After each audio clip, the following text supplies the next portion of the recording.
Hi everyone, and thank you so much for coming to today's talk. We're here to obviously speak to the amazing Dominic and Garland, aka legendary makeup artists and glow up judges and all round great guys. So, we're here to talk about kind of the secrets to success, and you guys have obviously nailed it. As part of kind of glow up and your role on that, it's really opened up, I feel like, an industry that can be quite, not secretive, but hard to get an insight into. What do you think is the success behind the show? Is it the access? Well, for me, I think the success behind the show is that, it does bring makeup, it makes makeup accessible to anyone and everyone. And what I really feel about the show is that it feels very honest and emotional. That's what really excited me about being part of the show, because, it just feels empowering, and it feels great to see these young makeup artists from all walks of life being able to get their moment in the spotlight. It's incredible. Yeah, I agree. I think I think makeup artistry and the skill of makeup is it's so hard, and yet I think it's always been seen as quite frivolous and quite unnecessary and almost, like, what's the point? But then we know that, to do makeup and to see makeup applied and to see the power that comes from within when you put some makeup on someone and you see them suddenly become this Amazonian goddess, that is what the power of makeup does. And yet I think there's been a lot of very mean people that have always seen makeup as like, unnecessary, like I said. So the show just enables people to really see the talent that is there, like the incredible talent. I mean, the contestants do stuff that I'm maybe I speak for myself, I could never even think of, and you're just like blown away by what they do.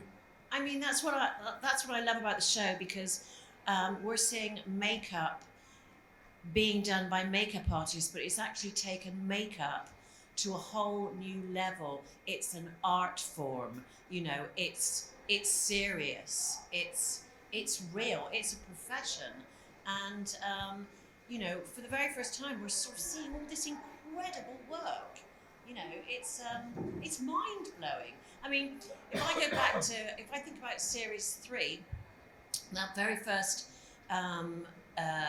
episode where Dolly has to do her creative assignment, and Dolly does this incredible, very precise, very linear makeup, and then she goes and puts lights on it. I mean, and we were watching it happen, and we were gasping because it was so good. Yeah, I still feel like Dolly needs a round of applause for that. Yeah. If you, I think Dolly needs a round of applause in general. Dolly nailed it. But I think, the response that I've had, people coming up to me on the streets and messaging me. Yes, I've had a lot of people who are makeup artists who are fans of the show, but I've also had parents, and I've had, in particular, dads. My mum is fully obsessed. She now says ding dong. Ah! She texts me saying ding dong.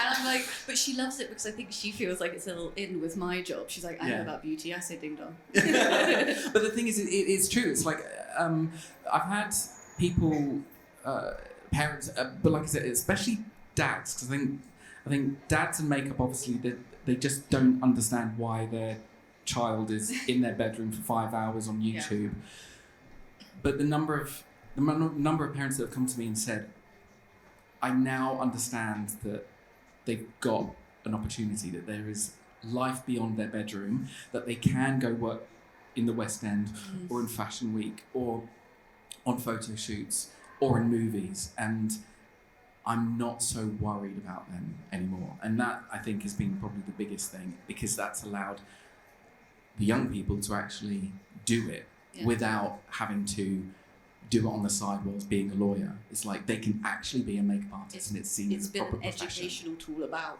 the industry and careers. And obviously, this is a great way to show kind of the different paths you can take as a makeup artist. And I wanted to ask you both a bit about your own careers. Obviously, you are peak makeup artist. You have been successful, I would say. And I wanted to ask you both about kind of how you both started in the industry, and I guess kind of how maybe the landscape of becoming a makeup artist has changed since you both did. Shall I go first? Off you go, darling. So I kind of fell into makeup. I studied fine art and photography, and I would do makeup on my mates and take pictures of them. And then I suddenly realised I actually really enjoyed the makeup side of it. And that's kind of led me to want to pursue a career in makeup. So I went to LCF, London College of Fashion, and did a two-year course there, and sort of studied, because I wanted to know, I wanted to learn and have that opportunity. And then there was this weird year where I lived in a squat in Farringdon and took loads of photos and stuff. I know we won't go there. But that's how I kind of started, and then I started working for a brand, and I worked part-time to sort of pay the rent whilst I figure out my freelance, and then kind of went down more of the brand route as opposed to the freelance route. But now it's kind of almost come full circle, where I'm now actually doing more on the freelance side as well as doing the branding stuff. Wow. How did I start? Well, my god! Like, I know this story and it's amazing. Well, I never wanted to be a makeup artist. I had no interest in being a makeup artist at all. I was a hairdresser, and I was good. Very good. I was good at doing hair, but I used to wear so much makeup, and I loved makeup, and I loved putting makeup on myself. And it was the sort of 80s, so it was all about drawing, the sky across your face, or misplaced lips. I wanted to be different characters all the time. I didn't want to be pretty. I wanted to be noticed. I wanted to be different for who I was. And people kept saying to me, "You should do makeup." And I was like, no. And then no, you should do it. And then I'd already started working in freelance work, like doing makeup for shoots, not makeup, hair for shoots. And one day the makeup artist didn't turn up, and the photographer sort of said, well, you're going to have to do the makeup, Val, which was very funny, because in those days, I would paint my face white, I would wear a big stonking red lip, and I'd have two black circles, just two black circles, and that was my makeup routine. And so I sort of said, well, I've only got my makeup to do the model's makeup. And they sort of said, well, you're just going to have to do it. This is in Australia, where most of the shoots take place on the sand, It's summer, so I did the model's makeup, but I did her makeup exactly like I did my makeup. She had white pan stick foundation, two black holes in the snow, and this big red lip. And she was there in a bikini on the beach on Bondi, and I thought she looked kind of cool. But, so what I'm trying to say here is, like, I started out, I was self-taught. I made loads of mistakes, but I just kept going. And I think as a makeup artist, one thing that you have to have is a thick skin. And, no matter how bad I was like, I'm going to have another go. And I think because I came from it left of centre, I didn't have a formula. I just did it my way and found my way and found the way that worked for me. I mean, firstly, I really need to find that photo. And I guess kind of, everybody talks about a moment when you feel like you've made it. What was that for you? I don't know if I ever really felt like I'd made it, because I think, we always think that, we could be better, we're not good enough, when are they going to realise that I'm not any good at this, So I never really felt like I'd made it. I guess when I got sent a box of Quality Street that said Ding Dong on it, I thought, oh gosh, maybe they do believe me. Maybe they do think I'm okay, But yeah. Was that from my mum? What about you, Dom? I would have to agree with Val. I think psychologically, if you feel that you've made it, or this one moment you've made it, then what else is there to do? So I think as artists, there's always, you always self-criticize, and you always have self-doubt, and you have, we could talk for hours about imposter syndrome, but I think it was actually, I think my dad always questioned what I was doing for years. And I think when I was able to send him a link to a backstage video from Fashion Week where I had keyed a show, and he could see me doing the makeup in front of others who were then doing it for me, and I was heading up the team. I think for him, he actually thought, oh, actually, this is his job. Yeah. And I think that was, for me, really satisfying, because it deep down we kind of want to please our parents, and so I think that was probably the thing that made me realise, yeah, I'm on the right path. He gets it. Yeah, he gets it. And Val, you mentioned, about making mistakes and kind of learning from them and moving forward. And I want to know, because I think it's so easy, not easy, it's always interesting to get your tips for how to be a success. But I wanted to know about something, a mistake that you made maybe, that you then learned from, and that helped you in your career. Although I can't imagine there are many. I remember there was this moment in time, and the one thing I'm going to say about it is that always read the instructions on the tube before you apply something to someone's skin. Okay, I'm going to tell you the whole story. Okay, so Yeah, don't be coy, Val. I'm on this shoot with a very big photographer, a very big model, and I decided that it would be a really good idea to flick ink onto her face to create this sort of beautiful sort of spotty dotty design, and it did. It looked great, and she was under the lights for a good couple of hours, so that ink was baking. I mean, we weren't baking makeup then. This is before baking, and so at the end of the night, I came to take the makeup off, and it wasn't budging at all. And this particular model was flying the next day to New York to do a shoot with Pat McGrath, my mate, but how long is she going to be my mate for? And she was going to do, so she's doing this shoot the next day in New York, and then she was getting married in 3 weeks' time. So I said to this beautiful model, it wasn't coming off. I had Vaseline, I had 8-hour cream, I had oil, nothing was moving, this makeup. And I sort of said to her, I'm going to give you this 8-hour cream, this whole tube, just take it. And, go home. I said, call me first thing in the morning and let me know how this worked out for you.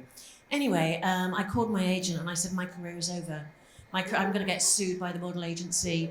I was crying so much. I was actually dry heaving. I was like, I'm going to get sued. I've only just started, here in London. And the model didn't call me. She didn't call me in the morning. I'm now having kittens. I'm preparing my own funeral. And she called me in the afternoon and I'm like, so how's your skin? Is it okay? And she sort of said, yeah, it's fine. You know, it came off eventually. But in those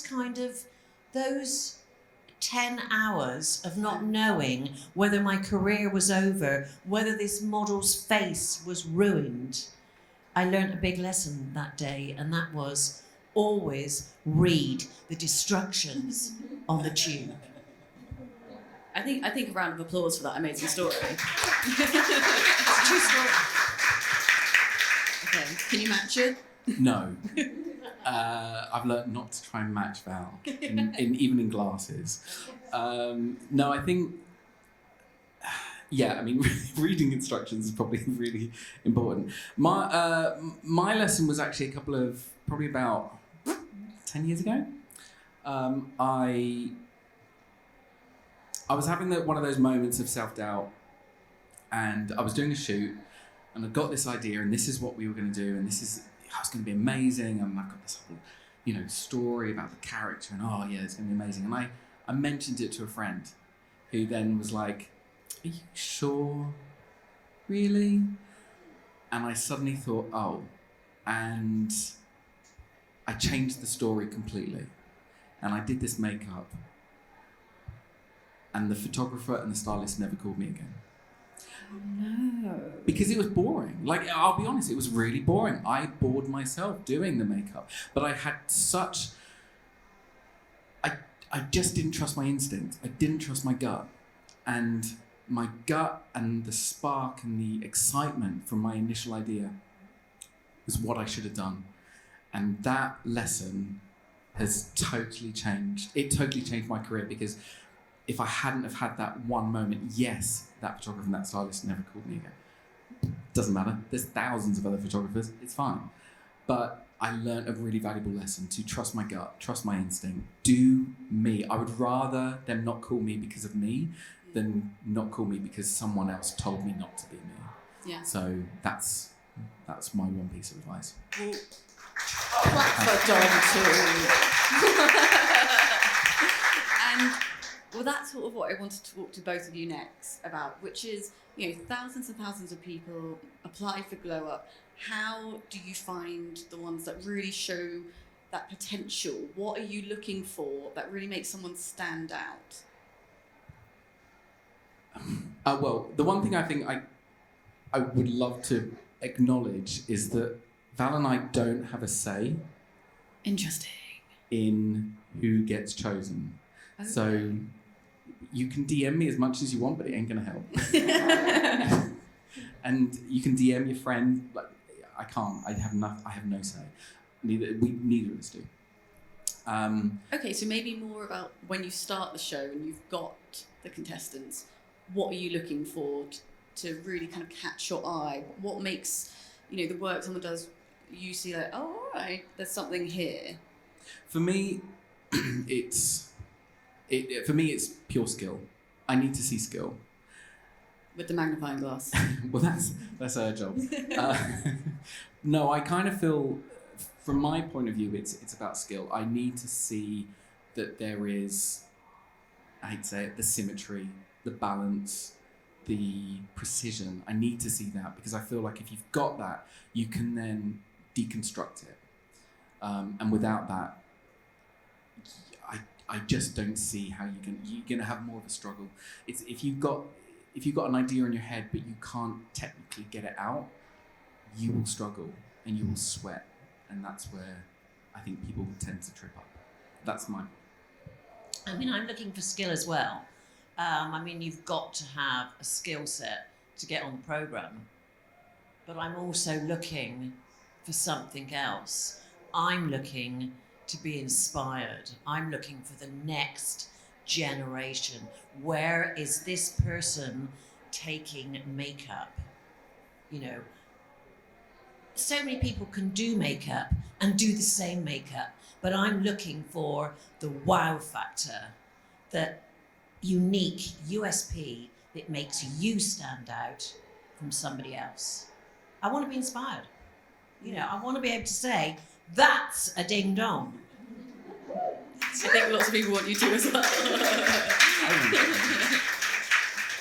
And I suppose on the flip side, what do you see too often that you think you wish people would kind of, I don't know, not do it. It might be part of kind of social media, a take on makeup or not, but something that you were like, I wish I could tell people this isn't what it is.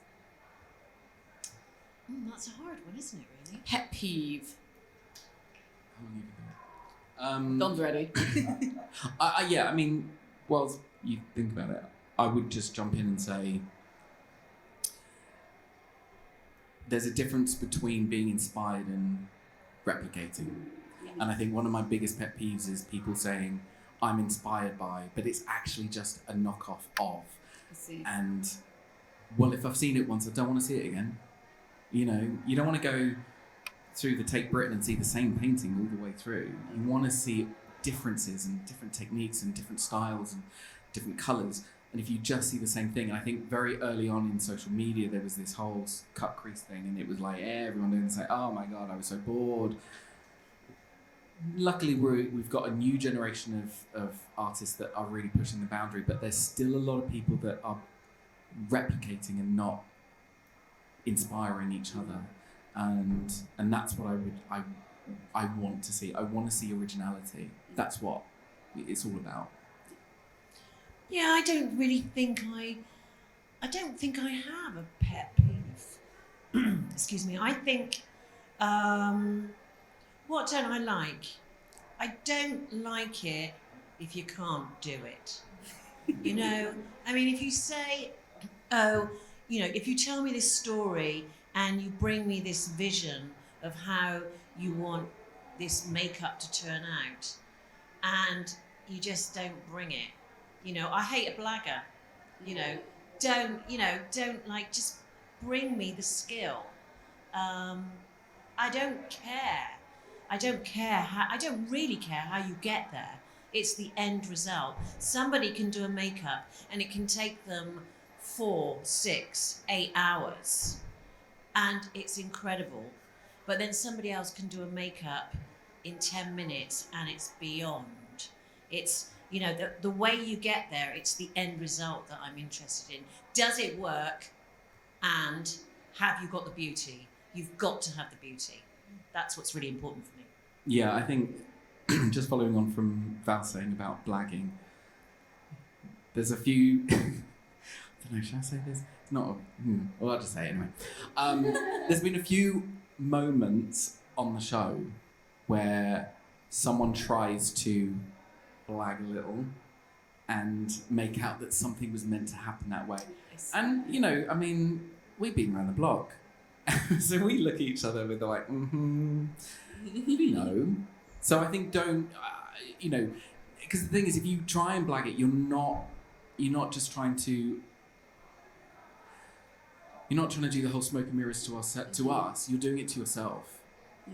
And if you just be honest with yourself, because that way you will learn. You know, that I think is the thing about blagging it. I also think a great makeup is a great makeup. If you have to sell it, you're trying too hard. You know, I think the proof is in the pudding. The proof is there. If you need the explanation next to the painting wasn't good enough. Exactly. Okay, and you spoke about kind of looking for technical skill. So kind of off the back of that, what is it that you're looking for? If I was an aspiring makeup artist, what do I need that is sort of my skill toolkit for success? What do I need to have? You need to be able to draw. Excuse me, I don't know why I'm going all croaky. You need to be able to draw a straight line. You need to be able to do, you know, a cat line flick. You need to be able to do an eyebrow, various types of eyebrows. You've got to be able to do a stonking lip. You know, you absolutely have to be able to do great skin. You've got to be able to do great skin for natural light, for in the theatre, for on a catwalk, for in an editorial. You know, these are fundamental skills. If you have those, everything else is just, you know, a cherry on top. Completely agree. I think the way I've kind of navigated this industry has been to work with and on teams of the best makeup artists in the world. This one, for instance. The likes of Andrew Gallimore and Alex Box and Isabelle French and like so many. And each of these top makeup artists have their unique way of doing makeup, and to watch, like, I love watching, like, again, give you a bit of behind the scenes goss. So at the end of the series, that's when we then do the face-off bits that we then say, this is how it should be done. And just sitting watching Val do makeup, like, I can just watch her do makeup all day. I love watching people do makeup because you just see how they hold the brush and how they move, and it's so fluid and beautiful. The issue is that there's a lot of makeup artists out there who have only done makeup on themselves to please themselves. So therefore, they know how to do a brow. They know how to do a good brow, Val. Oh, absolutely. But they only know how to do that brow. Yeah. So when you then get asked to do a different brow, you can't do it. And the same with skin. Yes, you can bake a face, but can you apply a foundation with an eyeliner brush? Like, that is something that I've seen done backstage. Nuts, but it is incredible. And that's the difference. You can't get caught in your own bubble. There are many ways to skin a cat. That's a quote from that. Regarding eyeliner, there are so many different ways of doing eyeliner, but how are you going to bring a new take on it? And if you just do makeup on yourself, or you just do things that you like, you will really limit yourself. I always talk about makeup as it's a language. Makeup is a multi-language thing. It's like working at the UN. If you only know how to speak French, you can only listen to the French person in the UN. Whereas if you know multiple ways of doing something, you can do anything. It's so much broader. So it's just don't limit yourself by doing the things you like and stopping. Once you know how to do that, cut crease, move on, do something else. Very helpful. And I think if I was an aspiring makeup artist, there is undoubtedly a sort of a financial aspect to this. You're starting out, we all know, makeup artist kits are expensive. What do you need if you're starting out and you don't have loads of money to spend on these things? What are the products or tools you should have to get going without spending hundreds and hundreds of pounds? Because I think a lot of people are in that position, especially younger aspiring makeup artists don't have that money. So what are the key items they need to get going? Well, I think that the technology of makeup and tools today is so advanced that you literally can just go to the chemist on the corner, get a fantastic, array of eyeshadows. You can get really good drugstore mascaras, foundations. It's all there. You don't have to spend a lot of money to be a great makeup artist. You've got to have a variety of bases. You've got to have a variety of skincare. You definitely need eyelash curlers. You need tweezers. I think it's you just need to have all the things that it takes to do from day to night, and then you can have a bit of fantasy around that as well. But you know what? You do not need everything in the kitchen sink. I think sometimes that's a sign of insecurity. A fellow makeup artist of mine who I used to, see working sort of catwalks as I was, Topolino. Love that man. His kit, his kit was about that big. It was like a tiny little sewing kit. And he had, and actually one of my artists on my team, Susie Carducci, she has a tiny kit. Everything was in tiny little bottles, and he had kind of I think he only had 5 foundations, and he used to, from very, very dark to very, very light, and he used to mix the foundation to get the colour that he wanted, because back in those days there wasn't really a big range of foundation colours, so you had to mix. And I think having a smaller kit where you have to make the colour makes you a better makeup artist, because you're making that colour your own, you're mixing, you're blending, you're becoming a mixologist, what's it, an alchemist. Yeah, so I don't think you need a lot. No, and I mean, when I first started, I was like what are those birds that like jewellery and stuff? Magpie.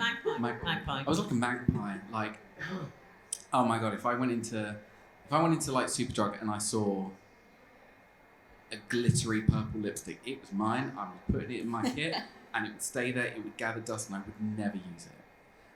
So I think the thing is, you need to be really practical about exactly what you should have in your kit. If you've got a good black eyeshadow, then you can mix water to it to make it into an eyeliner. You can mix lip gloss to make it into a lip gloss.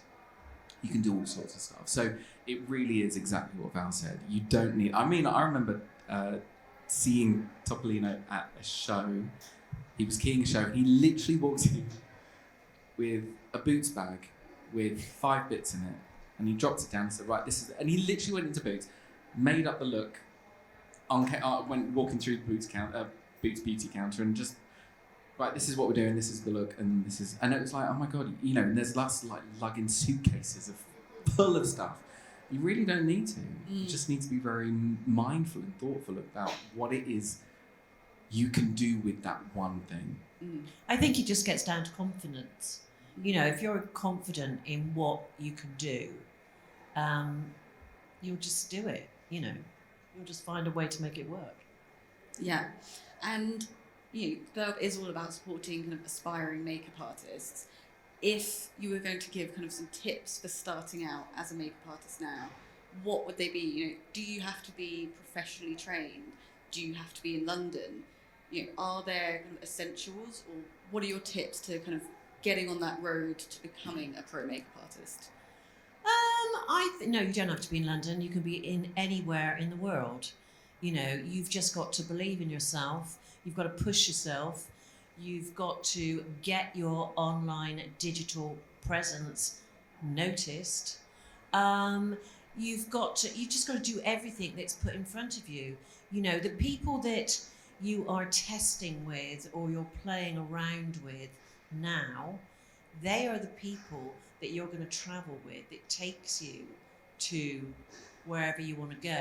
I mean, when I started out, I think when I first came to London, one of my first jobs was with the Evening Standard, and I was so excited.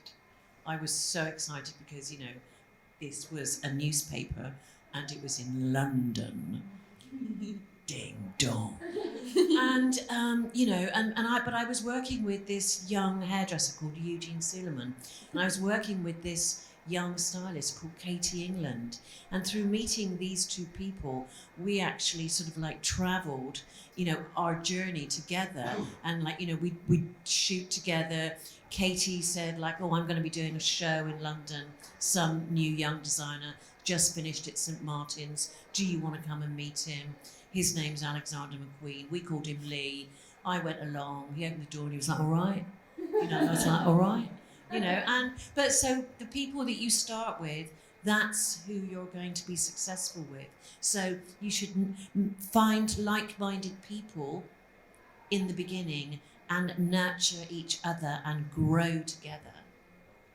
Yeah, I think we all know the story of Rihanna's makeup artist just being on Instagram and she just DMing. I mean, that is a 1 in a billion sort of moment. That's never, the reality is it's not going to happen. So you have to be the person that creates your own opportunity. No one is going to come knocking at your door. You have to knock on theirs, and you have to be persistent, because it's the one time you say, I'm not going to knock, that last time I'm not going to knock, that's the time that they're going to open the door.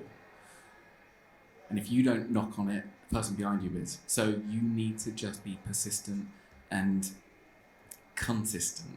to just keep going, for sure. And I think it's just about sort of. I do agree with Val when she says you don't need to live in London. I think the world is very different now, and you don't have to. I think the world of makeup is very different now because there are so many things and so many opportunities and so many jobs and working opportunities around all over. But you also have to remember that there are epicenters that you are going to have to invest time in. You can't expect London Fashion Week to pack up their kit and go to Worthing, or Doncaster. It's not going to happen. Why not? Well, it ain't, Val. I'm sorry. But it's true, But that doesn't mean you need to move to London. That just means for Fashion Week, for that weekend, you just need to find yourself a really cheap B&B and just go down, do the shows, come away with probably no money because you've spent it all on your B&B, but the experience and the contacts and the knowledge of what you've learned is the most valuable thing. And that's the thing. It's just at the beginning you need to be really mindful that you need to invest in your own development as opposed to just assuming that just because you know how to do an eyeliner that they're going to pay you thousands to do that. It's like not going to happen. You have to build it. Yeah. And, Glow Up does really celebrate a lot of makeup artists that do use Instagram. Social media is a great platform for kind of showing off your work and becoming a portfolio. But what is the right way to use social media to help elevate your career, and what is the wrong way? Well, if I knew that, I'd be really rich. I was going to say so. I just think, you've got to find your own unique way. Don't copy, don't become a clone and do what everybody else is doing. Find what works for you, what's your voice. And that does take some time. And I think in social media, the most important thing is to be authentic, is to be real. Don't try and be like, I'm going to be Ding Dong Val Garland. She's getting him. But, or just be yourself, because people want to see the real you and how you did it. I mean, one of my colleagues in the industry, I remember when we were in lockdown and, we were all stuck at home. And then the very fabulous Mary Greenwell puts on her Instagram, she gets up there with no makeup on, not a scratch, and shows you how she does her makeup on herself. And I was thinking, that is one brave woman. I mean, to see me first thing in the morning, I don't have any eyebrows. I have no eyebrows at all. They're white. And I imaged them off in the 70s because I thought it'd be a good look. And so they've never really grown back. But I thought, and Mary did that, and it was very authentic, it was very real, and suddenly, her Instagram just blew up. So I think, be yourself, believe in yourself, and hopefully somebody might like it. A clap for Val.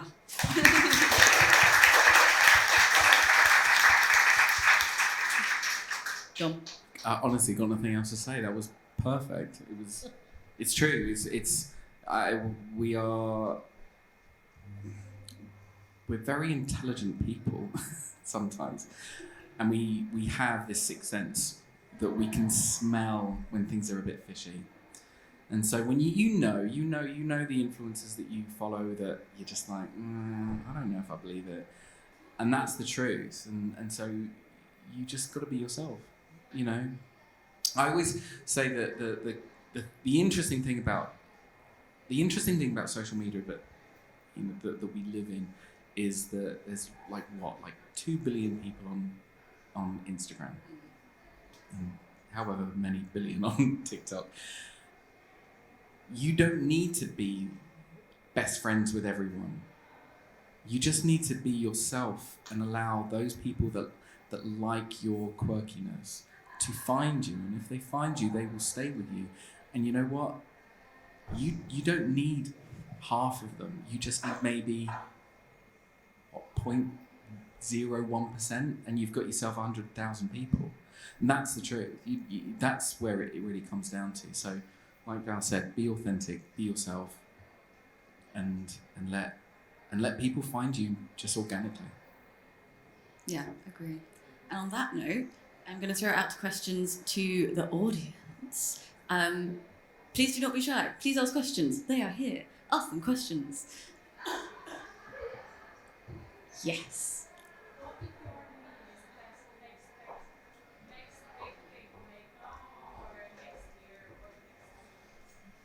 Good question. Who knows? I think as we move into a more digital age, I think, we're going to be seeing a lot more augmented reality, a lot more makeup happening in a more 3D way, for the online digital platform. I think that, for me, that is very exciting. I think what's happening, it's the metaverse, isn't it? Metaverse? I'm asking you, Lyson. Yeah? Lyson works with me. She's my right hand. She's the very air that I breathe. Anyway, I just think it's going to be super exciting, seeing what happens between the physical world and the digital world of makeup. I think we're in for, some really exciting times. I think makeup goes in waves, and there are always staples that just survive. But I think we've gone through probably about 10, 15 years of everyone trying to look the same, and now we're going to go into a dip where everyone wants to look individual. And so, it's almost like a renaissance from the early 80s. I feel that's kind of coming back. But certainly from what Val said about the digital aspect, technology is moving at such an incredible rate. I literally was gobsmacked the other day. I might be really old to this, so please just laugh in my face if I'm telling you something you already know. But someone had an airbrush gun. Have you seen this? It's like the compressor is literally the size of a can of deodorant, and with an air. I was like, where's the wires? And no, it's all inside. It's the battery and the air and everything. Yeah, I've seen I was blown away, because back in the day when I studied and we had an airbrush, the compressor was literally the size of a car, and you had to drag this thing around, and you hated it. If anyone said, "Oh, can you bring some airbrush?" It's like, oh God, because it just weighed so much. Now it's just this tiny little thing, and I can imagine in a couple of years it'll literally be a pen. And so that's the exciting thing. Technology is just amazing. What about doing makeup with spoons? When did that become a trend? I've seen a fork as well. I think when people ask me that question, what is the next big trend for next season? I think we're now living in a moment in time where there are no trends. We are not following, as Simon, as Dom said. Simon. As brother. Dom said, oh, it's your brother. I know. We've met on Instagram. Close. Yeah. Anyway, he's gay, right? Yeah. Okay. Sorry. Well, I don't think it was out to everyone, but he is now. I believe this is being live streamed. Yeah. Sorry, Simon. I think now everybody wants to be their own self. They want to be an individual. They want to do individual makeup. We don't want to be dictated to. We don't want people to say that it's all about a red lip. Well, actually, I want to wear a blue lip. Why can't I? So I think the next trends, or the trends that we're in now, is individualism. It's like, being who you are, being proud of how you look, whatever. I actually think we might have no eyebrows, because there's been so many eyebrows for so long. I've seen on TikTok that people are now erasing their eyebrows. So I could be in fashion. Yeah, and I think on the back of that, the idea of trend. I mean, we've spoken about this a lot about fashion and Fashion Week, and Fashion Week hasn't changed since the 1940s, 1950s. It's been this spring, summer, autumn, winter, spring, summer, autumn, winter, spring, summer, and those things that happen in February for autumn, winter. Well, that's the trend, and it's like, well, that's 6 months ahead, and then it sticks around for 6 months. It's like, yet on social media, we know trends literally blow up. Like, tomorrow it's a spoon, the next day it's a fork, the next day it's a spade, the next day whatever. And to think that you, as an industry, you have to stick to these 6 month sort of time periods. It's gone. That is old. It's gone. It's dated, and it is, like Val said, it's just more spontaneous, which is so much more exciting. Yeah. I mean, I remember going to one of Val's shows, and you just did every different person a different thing and stuck plasters all over one model's face. That's right. That was a Gareth Pugh. It was great, but even then, it was just like, no, I'm not going to give you a trend. I'm going to put plasters all over her face, and it did look amazing. Do we have time for another question?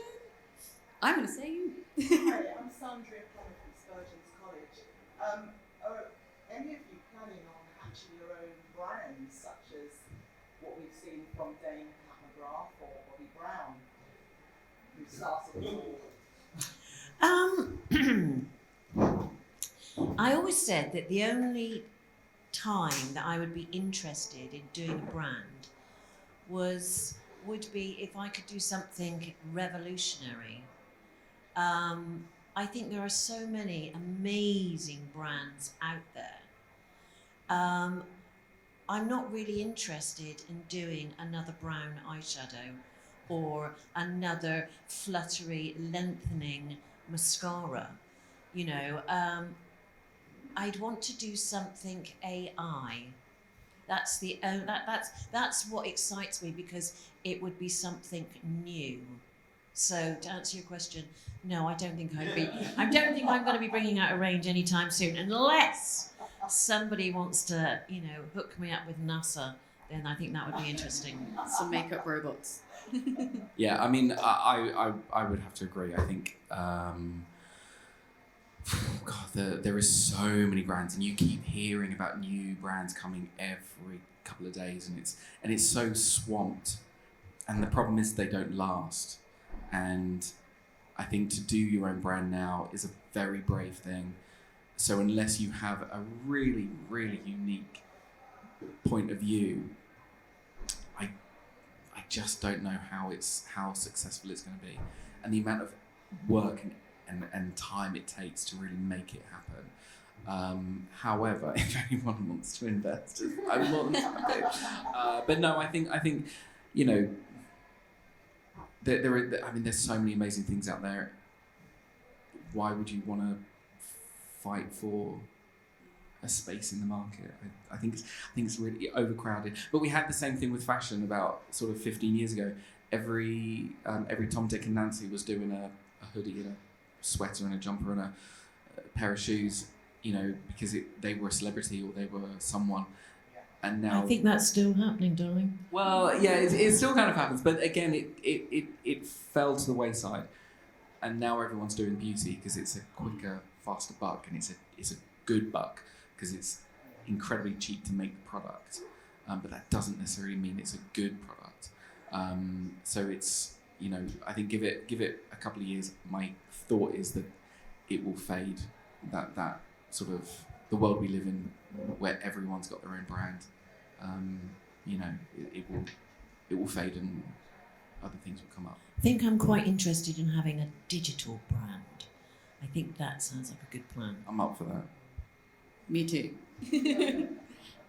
And on that note, we'll wrap it up there. Thank you so much for coming, guys. Thank you to Val and thank you to Rimmel for partnering with us in this tour.